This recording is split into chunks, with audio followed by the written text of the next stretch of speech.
Today, we got another update in the ongoing soap opera that is Drake versus UMG.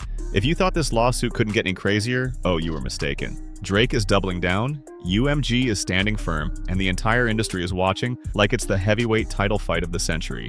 So, let's get right into it. As you all know, Drake filed this lawsuit against UMG, accusing them of defamation, harassment, and business law violations. The heart of this lawsuit revolves around Kendrick Lamar's diss track, Not Like Us. According to Drake, UMG didn't just sit back and let the beef play out naturally. They actively pushed Not Like Us to new heights by manipulating streams, lifting copyright restrictions, and using industry tactics to make sure the song became a global phenomenon. Now, let's break this down because it sounds wild. Drake claims that UMG intentionally allowed YouTube reaction channels to monetize their videos when reacting to Not Like Us, something that's almost unheard of in the music industry. Typically, when you play a song in your video, YouTube demonetizes it or sends the revenue straight to the label. But in this case, UMG allegedly let content creators keep their ad revenue, which naturally encouraged more influencers to react to the song. More reactions meant more buzz, which meant more streams, which meant Not Like Us shot through the roof. But that's not all. Drake also alleges that UMG paid for fake streams, yes, botting,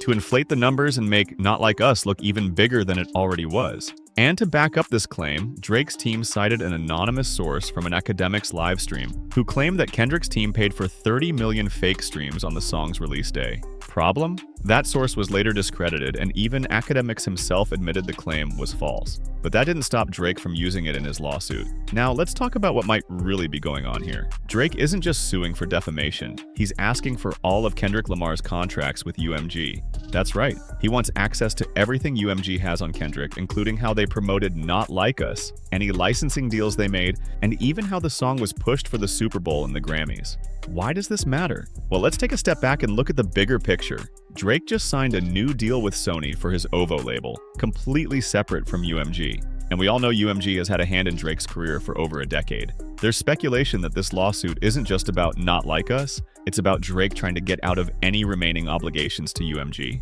If he can convince a judge that UMG acted in bad faith, he might be able to break free from his contract and take full control of his music catalog. But UMG isn't backing down. In their latest filing, they're arguing that Not Like Us isn't defamatory at all. It's just a diss track. They claim the song is full of exaggerations and hyperbole, which is common in rap battles. In other words, they're saying no reasonable person actually believes that Kendrick was making a factual statement about Drake in the song.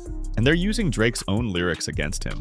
Remember when Drake rapped about Kendrick's fiancée and suggested that one of Kendrick's business partners is the real father of his son? UMG is saying if Drake can dish it out, he should be able to take it. And here's where things get even messier.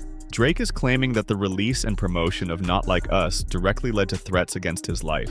He says that within days of the song dropping, there was an armed attack at his home in Toronto. His security guard was shot and multiple trespassers tried to break in.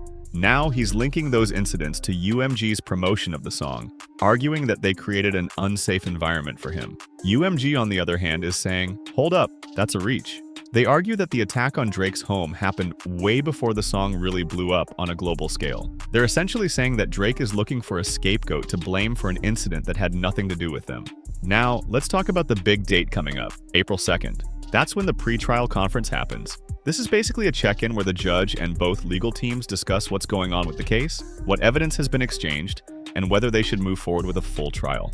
UMG has already asked for the case to be dismissed, while Drake is demanding access to all kinds of documents, including Kendrick's contracts and UMG's financial records related to Not Like Us. And let's be real, this lawsuit is about more than just Drake and Kendrick.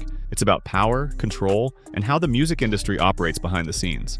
If Drake can prove that UMG manipulated the industry to boost Kendrick at his expense, it could set a precedent for other artists who feel like their labels aren't playing fair. On the flip side, if UMG wins, it reinforces the idea that diss tracks are just part of hip-hop culture, and that labels aren't responsible for the fallout.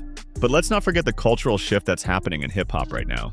Kendrick's dominance, especially with Not Like Us, has changed the landscape.